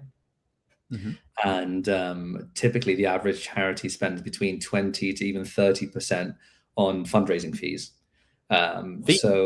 Fees, just like fundraising, marketing fees. So you're looking at just say approximately $200 billion every year just going to fundraising fees and overheads to do with like marketing. So then if Evergive and then Bitcoin contributes to this really, really works, that could be a massive saving for like civil society, right? Where that 200 billion can just be useful. That's mad. Okay, we are coming up to the top of the hour, and I have to jump on this live stream. I'd love to keep peppering you with questions, Ishmael, but I'm sorry, that is my remit. But let's fast forward to 2036, so 10 years time. Let's imagine we're on a Bitcoin standard. What do organizations like the Red Cross or Save the Children look like? Have they become these Michael Saylor-esque funds, or maybe they look like sovereign wealth funds that are funding themselves in perpetuity, or are they going to be begging for donations? That's the wrong phrasing. Sorry. Are they going to be asking for donations as they do currently? I mean, our thing is like the opportunity to our generation is that we could be the last generation that ever needs to make a donation ever again. We really believe that, and so hopefully in 2036 or slightly beyond that, charities will just serve the beneficiaries, and they'll have all of the resources locally in hand to do that, and not have to rely on anybody, whether it's a donor, whether it's a government, whether it's a politician, etc. Wow. Okay. It's a cool world to live in. I look forward to that. We have a question in the chat from Hal T9000. It was regarding privacy, and he was kind of riffing on what we were saying earlier about the rising kidnappings in France and this French tax officer who was convicted for leaking info to criminals. He firstly asks about privacy updates on Bitcoin, and then secondly he says, do you think NGOs can be targeted without privacy? Oh, I see what you mean. So could NGOs, charities, I guess the guys you work with, do they raise privacy concerns given that there has been a spate of crypto-associated kidnappings and attacks? Yeah, how do you deal with this question? Yeah, I mean, so then anything that we build around kind of security and privacy, we extend to the charities. Hello, you with me? Oh, sorry, yes, I am. That wasn't me. That was someone else on that who was in the feed, but I'm still here. Yeah, we haven't from NGOs got that particular pushback, to be honest, but it's something that we're cognizant of. So every time that we do add any upgrades to security and privacy, we extend that to the NGOs, and we see our role to be one of like an educator to like NGOs, teaching them how to kind of manage this asset. So at the moment we custody everything with OnRamp, but the idea eventually is that all of that sits on the treasury of the various NGOs. So it's transferred away, and then educating them on how to actually manage it and keep it secure and responsible. Okay, super. I think we might have to leave it there, Ishmael. So I want to just thank you once more for your time. For anyone curious, go check out. Oh, well, actually, let me pass that to you. What should people do? Yeah, go to evergive.com if you'd like to kind of contribute to any charity. So I'm pretty sure all registered UK charities are up there, possibly even US charities. And look for the charity you'd like to support, make a donation to them, a single or a monthly one, and you'll receive updates every time they receive a monthly payout forever. Forever. That's just absolutely mad, isn't it? Absolutely mad. Okay. Okay, in which case, let's leave it there. Ishmael, which events are you doing this year? Can people see you in person at any Bitcoin events or maybe charitable events? Who knows? Yeah, I have one. I'll send it to you, Joe. It's later this month. I can't remember exactly which date it is, but it's about crypto philanthropy, and nothing else booked in. But yeah, if you know any, Joe, let me know. I'll tag along. Oh, I imagine for you guys, the biggest one would be, I mean, you probably want to target the biggest ones generally, is like BTC Prague or the Oslo Freedom Forum. I imagine they'd be more street. Yes. Yeah. So we will be at the Oslo Freedom Forum. So we're actually a headline sponsor this year for the Oslo Freedom Forum.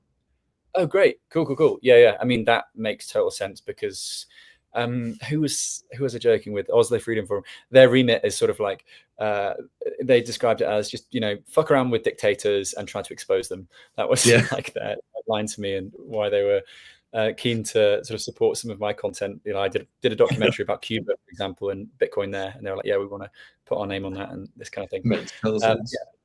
In which case I'll see you in Oslo. And then, BTC Prague is early June. And the only reason I mentioned that one is because there's a lot of decent, like good people that go there. And it's also, I think it's Europe's biggest Bitcoin event. So lots of hands to shake and people to meet. Fantastic. It's a really good networking event. That might be the American ones I'm not familiar with as much anymore. I know that, the Bitcoin, is it still in Vegas, is the biggest one, but it just reeks of fiat for me. It's a lot of high price, high time preference stuff, and there's important people there for sure, but it's not my bag per se. It's more of a big party than an actual Bitcoin event. Fair. Which has its place, of course. Yeah. Okay. I really got to jump off the feed now. We have a comment. BTC Vegas was awful. There you go. Cheers. All right, cool. It's been such a pleasure. Thanks for having me on, Joe. My pleasure. Anytime, mate. And hope to see you soon. Thanks so much for tuning in, everyone in the live stream chat. You can check this video out later on Roxom TV.